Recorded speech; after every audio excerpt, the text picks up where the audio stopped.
warahmatullahi wabarakatuh. Bapak dan Ibu semua yang saya hormati. Jadi pada kesempatan yang berbahagia ini dalam waktu yang singkat, saya diberi topik akan mengenai permasalahan dan tantangan aparat dan masyarakat desa. Terima kasih undang-undang desa. Bapak dan Ibu semua, seperti kita ketahui semua, saat ini kalau kita lihat di desa itu semangat luar biasa menyambut Undang-Undang Nomor 6 Tahun 2014. Sebelum saya lanjutkan, mungkin inilah suatu harapan besar bagi desa, bagi aparat dan masyarakat untuk memajukan desanya, untuk dapat merasakan kesejahteraan desanya. Walaupun di depan sana ada tantangan dan permasalahan yang luar biasa, tetapi pengharapan ini nyata. Baru saja tadi kita berdiskusi dengan kepala-kepala desa dari Sulawesi Selatan, dari Konawe, Sulawesi Tenggara. Luar biasa Pak, tanggapan beliau-beliau di lapangan luar biasa terhadap undang-undang. Nah, justru dari sinilah pengharapan itu menjadi titik pangkal kita untuk memajukan desa. Tinggal sekarang bagaimana kita semua menyatukan sinergisitas pikiran kita, pemahaman kita, bagaimana desa ini bisa maju, bisa mandiri, bisa sejahtera, tanpa harus kehilangan jati dirinya. Malu rasanya kita kalau kita melihat ke depan banyak negara-negara maju juga yang desa-desanya itu maju, tetapi tanpa kehilangan jati dirinya. Ini tantangan pertama bagi aparat, bagi masyarakat. Bagaimana bisa memajukan desanya, tapi tanpa harus kehilangan jati dirinya. Bagaimana dia bisa mengawal kemajuan desanya, tapi tanpa harus seperti Pak Ridwan tadi katakan, masa banyak yang antri kalau seperti itu. Inilah tantangan kita semua.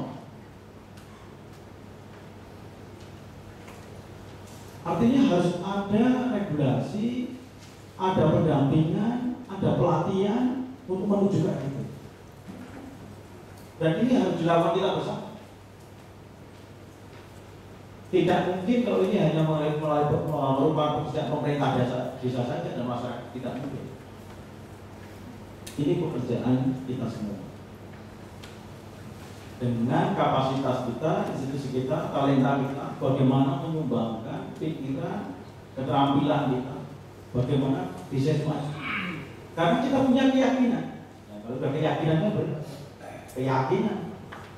Kalau desa itu maju, maka negara itu maju. Kalau desa itu maju dan dapat menyelesaikan permasalahan, maka hampir sebagian besar permasalahan di negara ini bisa diselesaikan. Dan ini bisa dilalui oleh dengan keyakinan.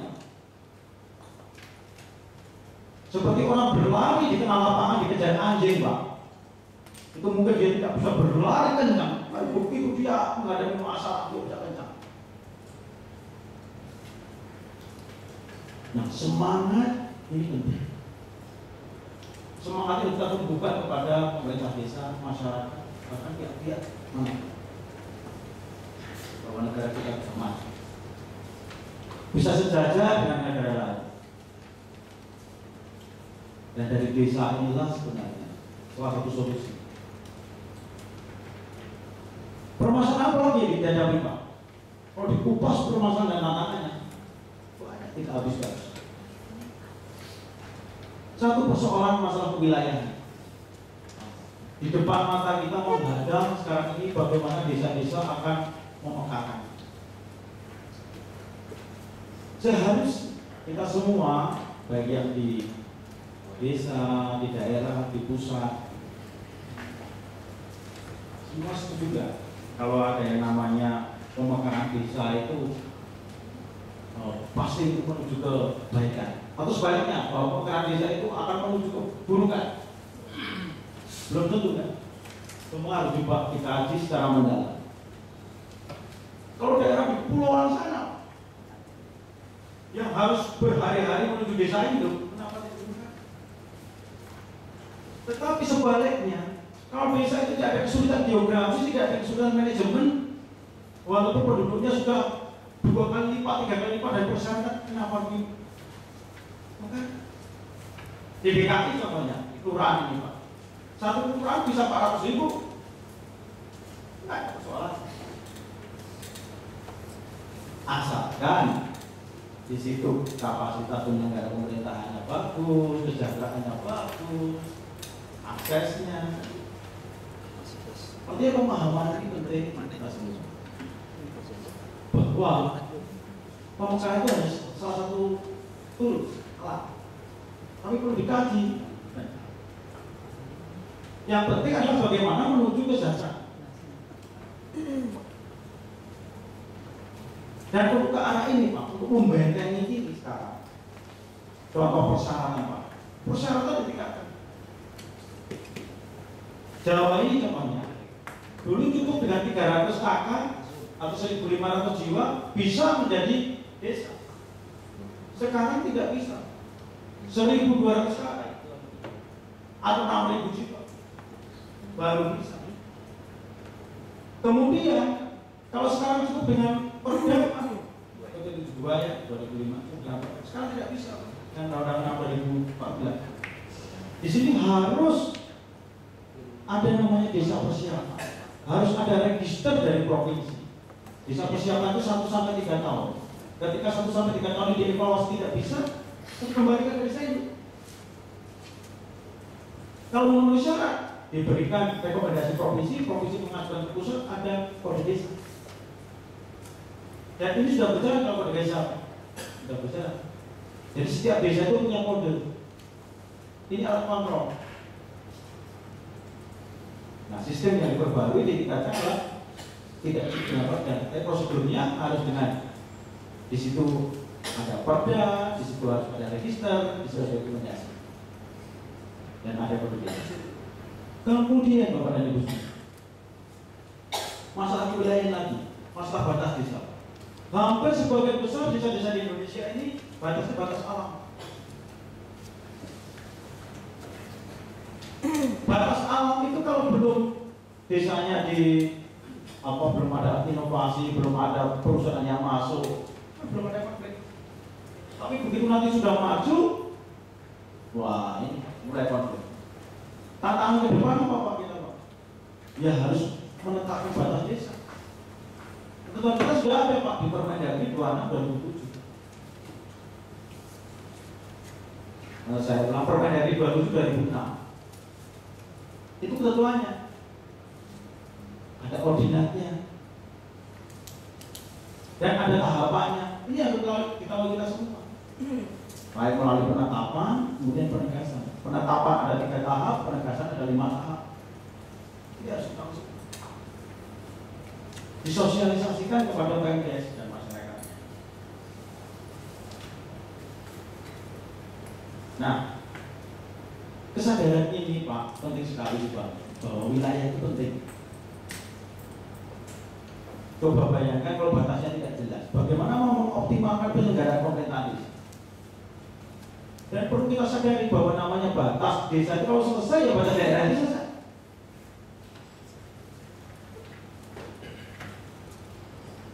Kemudian Bapak dan Ibu semua,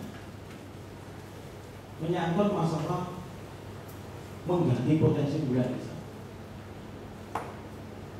Kalau ada istilah one village one product di semua undangnya Korea Selatan, Pak. Kenapa sekarang tidak kita di desa-desa punya seperti itu? Kalau kita berjalan-jalan di Depok sana Pak, ada sebuah desa di sana. Sepanjang jalan ini penuh dengan pohon belimbing Pak. Di rumah warga itulah yang perlu di move di TV-TV, di media-media. Jadi peran ini penting sekali Pak, semua pihak. Jadi kita punya satu tujuan, oh iya ya, untuk memajukan desa, mensejahterakan desa. Perlu kita berbagai cara memajukan daerah. Terus kemudian masalah lingkungan Pak. Lingkungan Pak di wilayah. lingkungan itu dimulai juga dari mana sih? Kalau tentang lingkungan itu sistem dibuat, kemudian ada yang namanya pembangunan perumahan, ada namanya pembangunan hutan, ada sebagainya. Nah, itu di desa bisa diselesaikan banyak. Yang kedua, Bapak dan Ibu semua, masalah kemasyarakatan dan tantangan kemiskinan, Pak. Tadi dikatakan ya banyak jumlah penduduk miskin kita itu memang berkurang. Sekarang data yang terbaru 2013 itu kan ada sekitar 28 juta penduduk miskin. Tetapi persoalannya sekarang mengapa anggaran semakin besar, banyak yang terlibat, tetapi mengentaskan kemiskinan itu kok tidak semakin cepat? Bagaimana semakin cepat, Pak? Kalau banyak anggaran, banyak juga yang mampu miskin. Bagaimana orang-orang, ada yang lebih ekstrim, Pak, berpendapat, bagaimana orang miskin bisa dientaskan, Pak? Kalau orang sudah punya mobil satu, pengen dua, pengen tiga, Pak. Enggak terus itu, Pak. Bahkan sekarang laporan yang kalau kita baca, Pak, ya, 20% penduduk terkaya di Indonesia, termasuk di negara-negara berkembang juga, sekarang menguasai 46 atau 48% total, Pak. Jadi, Pak, artinya ini bisa jalan semua. Bagaimana ini, Pak? Kemudian kalau kita lihat lagi, Pak, ya mungkin, Pak, yang miskin itu sudah mentok ini, Pak, miskin yang dasar. Artinya orang bilang ini kalau makna nasi itu intepnya, Pak, katanya. Nah, intepnya ini keraknya, Pak. Yang tidak kalah penting, Pak, mengapa seperti ini juga data. Data di desa itu untuk kemiskinan itu sebenarnya, Pak, ada kluster tidak sih, klasifikasi tidak, atau dengan data yang lain, Pak, yang mendata, bukan desa. Contoh sekarang, orang yang ibaratnya miskin sekali itu berapa, kemudian yang miskin berapa. Oh, yang miskin sekali itu ada PAT, SAT. Kemudian kalau yang miskin itu dengan PNPM, itu perbedaan. Tetapi begitu kenyataan di lapangan kan tidak. Bahkan orang yang tidak miskin pun ikut menikmati BLT SLT. Sehingga yang miskin kadang-kadang saya gojekan dengan teman-teman kepala desa. Jangan sampai nanti di akhir masa jabatan kita gitu ya, kita itu dapat penghargaan, Bapak berhasil mengentaskan kemiskinan. Tetapi begitu setelah dilihat ternyata yang miskin itu memang nggak ada, meninggal semua. Ini, Pak, persoalan-persoalan. Bapak dan Ibu semua, untuk persoalan apa ke depan lagi, Pak, bagi aparat dan masyarakat? Masalah pemerintahan, Pak. Ketidakjelasan urusan. Inilah yang dijawab dalam Undang-Undang 6. Ketidakjelasan urusan. Kalau urusan sudah tidak jelas yang dilakukan, ya wajar kalau kita lihat ke desa, Pak. Setiap kita lihat pelatihan kepala desa, sekretaris desa, perangkat desa, kita tanya, ada nggak desa-desa yang PADES-nya melebihi ADD? Itu, Pak, hampir sebagian besar menyatakan tidak ada, Pak. Ada itu sedikit. Bagaimana PADES akan meningkat, pendapatan asli desa akan meningkat kalau urusan itu jelas. Karena urusan kewenangan itu menyangkut hak dan kekuasaan untuk mengatur dan mengurus. Di sini kan timbulnya sumber pendapatan itu. Nah, kalau tidak jelas ini kemana-mana, Pak. Pertama, PADES-nya kecil. Yang kedua, Bapak tanya lagi, perdesnya bagaimana, peraturan desanya? Ya peraturan desa saya satu aja, Pak. Jadi sejak zaman kakeknya sampai cucunya menjadi kepala desa, peraturan desa itu satu saja. Peraturan desa tentang APBDes. Karena kalau tidak itu tidak ada perdes itu tidak turun anggarannya. Akibatnya itu saja diganti tahunnya terus. Ini tantangan, Pak. Pemahaman bagaimana membuat perdes yang benar. Apa tidak ada? Ada, Pak. dalam Permendagri 29/2006 jelas. Tetapi siapa yang menyampaikan ini, informasi sampai ke beliau-beliau ini di desa, kemudian ke bagaimana kapasitas beliau-beliau yang ada di desa itu, tidak persoalan. Ketika tidak ada kesejahteraan di desa itu, jangan berharap bahwa itu akan ada SDM yang tinggi ada di situ. Tetapi sebaliknya, ke depan Pak, begitu kalau undang-undang ini berjalan dengan baik, ke depan bukan hal yang mustahil lagi Pak. Kalau kompetisi itu menjadi kepala desa akan besar. Dan disitulah kita harapkan adanya SDM yang baik. Coba bayangkan Pak, di Jawa Pak, di Jawa, seorang kepala desa bisa punya penghasilan yang luar biasa. Tetapi ada juga di Kalimantan sana, di Papua sana Pak, seorang kepala desa mengambil penghasilan tetapnya aja 4 bulan sekali, 5 bulan sekali.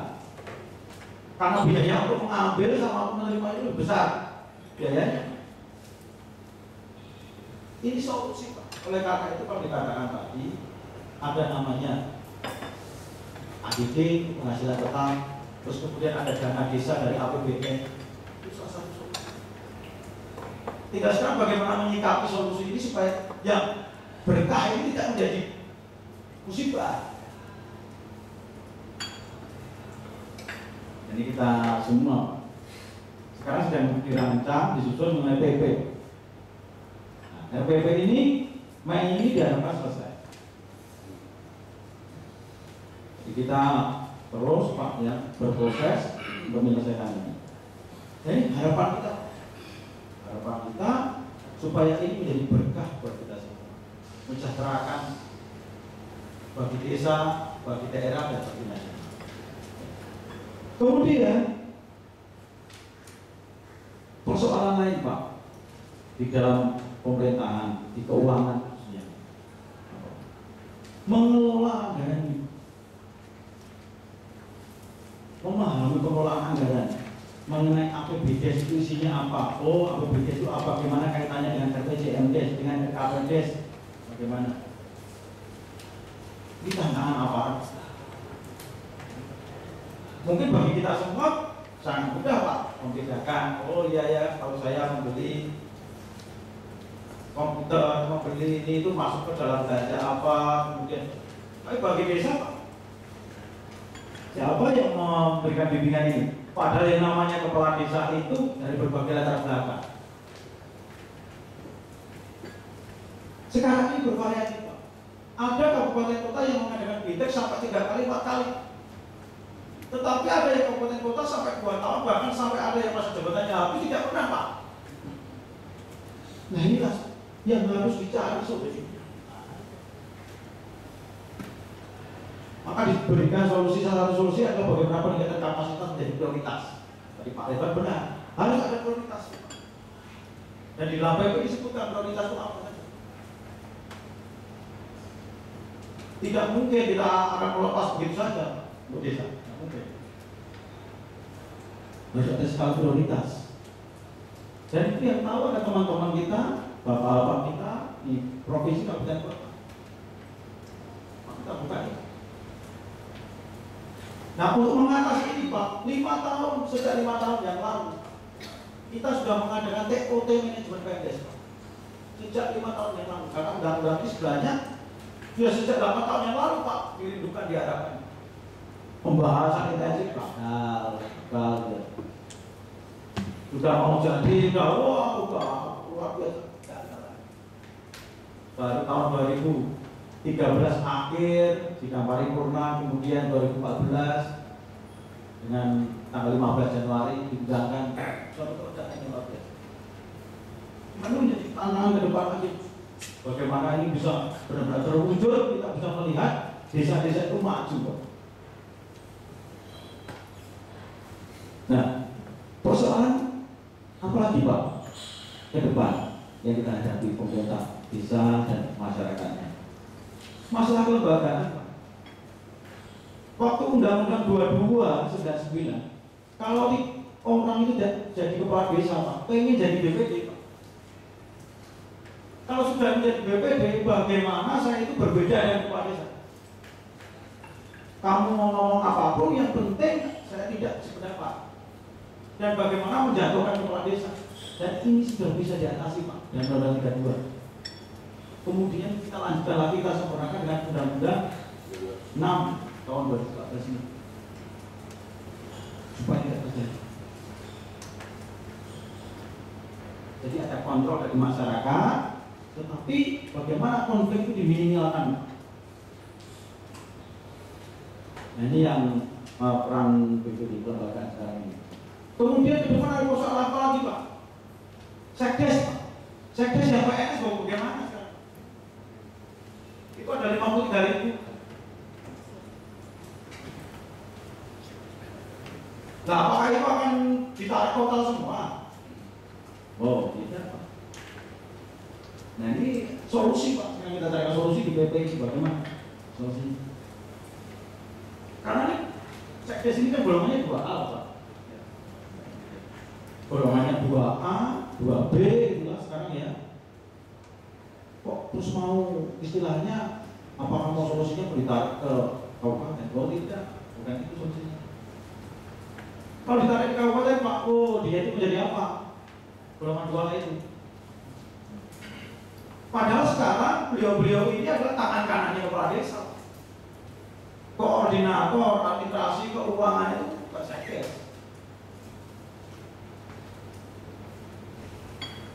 Sekdes yang dulunya diharapkan PNS itu diisi oleh PNS, tapi dalam kenyataannya diangkat, itu kan persoalannya.